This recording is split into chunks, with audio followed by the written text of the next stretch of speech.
സ്നേഹമുള്ളവരെ, വളരെ ദുഃഖത്തോടും വേദനയോടും കൂടിയാണ് ഇന്ന് ഞാൻ നിങ്ങളെ അഭിമുഖീകരിക്കുന്നത്.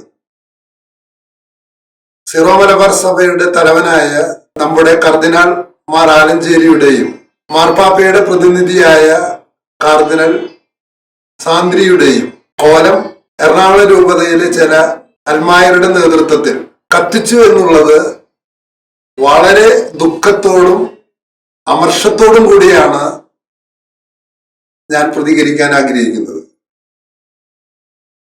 നല്ലത് നാറിയാൽ നാറ്റം കൂടും എന്നാണ് നമ്മൾ കേട്ടിട്ടുള്ളത്. ഇത്ര വിശുദ്ധമായ ഒരു പൗരോഹിത്യം അതിനെ പൂർണ്ണതയിലെത്തിക്കുന്നതിന് പകരം എറണാകുളം രൂപതയിലെ ചില വൈദികരുടെ പിന്തുണയോടുകൂടി കത്തോലിക്ക സഭയുടെ നേതൃത്വത്തിലുള്ള രണ്ട് കർദിനാൾമാരുടെ കോലം കത്തിക്കുക എന്ന് പറഞ്ഞാൽ അത് ലോകമെമ്പാടുമുള്ള ക്രൈസ്തവരെ അവഹേളിക്കുന്നതിനും പൊതുജനമധ്യത്തിൽ താറടിക്കുന്നതിനും തുല്യമാണ്. അതുകൊണ്ട് തന്നെ എത്രയും വേഗം ഇത് ചെയ്തവരെ ശാസിക്കാനും ശിക്ഷണ നടപടികൾ സ്വീകരിക്കാനും അതിന്റെ പിറകിലുള്ള വൈദികരെ അവരുടെ മേൽ നടപടിയെടുക്കാനും എറണാകുളം രൂപതയും കത്തോലിക്ക സഭയും തയ്യാറാകണം എന്നാണ് ഇതിനെക്കുറിച്ച് പറയാനുള്ളത്. പ്രിയമുള്ളവരെ, ചില കാര്യങ്ങളിൽ തർക്കമുണ്ടാകുമ്പോൾ പെട്ടെന്ന് തന്നെ ഉത്തരം കിട്ടണമെന്ന് നാം ആഗ്രഹിക്കുകയാണെങ്കിൽ ഒരു വീടിന് പോലും സമാധാനത്തിൽ നിലനിൽക്കാൻ കഴിയില്ല. ചിലപ്പോൾ അപ്പനെടുക്കുന്ന തീരുമാനം, അമ്മയെടുക്കുന്ന തീരുമാനം, മക്കളെടുക്കുന്ന തീരുമാനം തെറ്റായിരിക്കും. അപ്പോൾ ഏതെങ്കിലും അപ്പന്റെ തീരുമാനം തെറ്റാണെന്ന് പറഞ്ഞ് മക്കളെ പോലീസ് സ്റ്റേഷനിലേക്ക് പോകാനും ഗുണ്ടകളെ വിട്ട് സമരം ചെയ്യിപ്പിക്കാനും ഏതെങ്കിലും വൈദികർ ഉപദേശിക്കാറുണ്ടോ?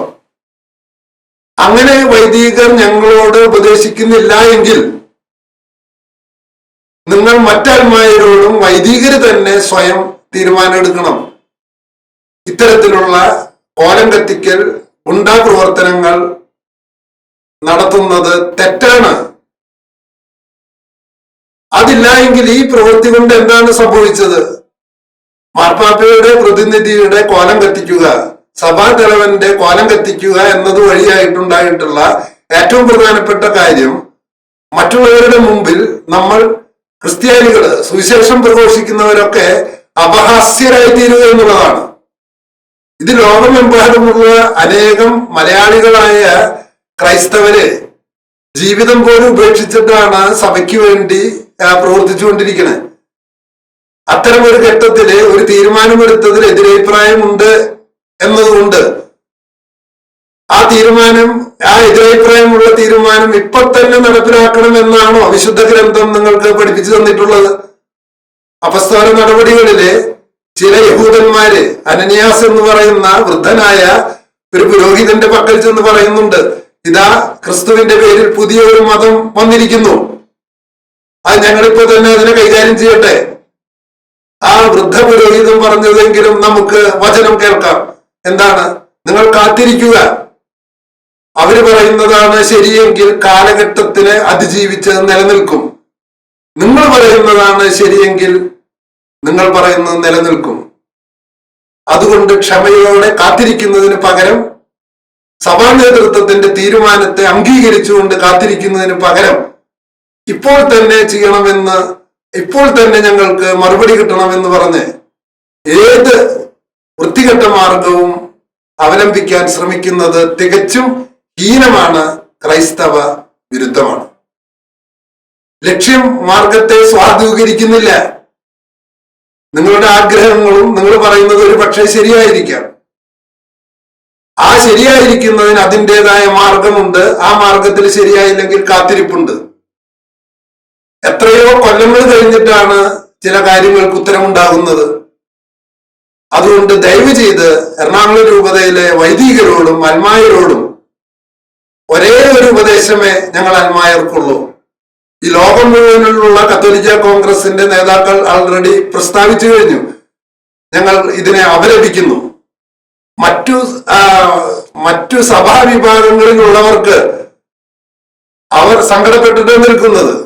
ഒരിക്കൽ ഒരു കുട്ടി വന്നിട്ട് പറഞ്ഞു, എന്റെ ക്ലാസ്സിൽ പഠിക്കുന്ന കുട്ടി പറഞ്ഞു, സാറേ, എന്റെ അപ്പൻ രാത്രി മദ്യപിച്ച് റോഡിൽ ബഹളമുണ്ടാക്കി നടക്കുന്നു, അതുമൂലമുള്ള നാണക്കേട് കൊണ്ട് എനിക്ക് മറ്റുള്ളവരുടെ മുഖത്ത് നോക്കാൻ പോലും പറ്റുന്നില്ല.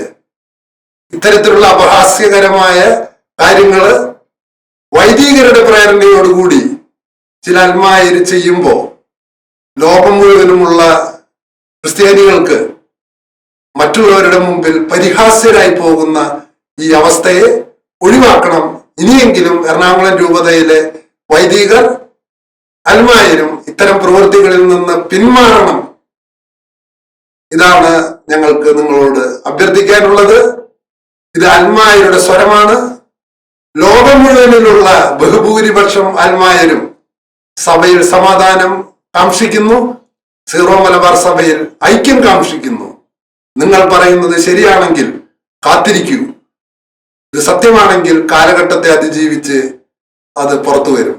അതിന് പരിശുദ്ധാത്മാവിന് അവസരം കൊടുക്കാതെ സമൂഹത്തിന്റെ മുന്നിലെ സഭയെ താറടിക്കുന്നത് തെറ്റാണ്, തെറ്റാണ്,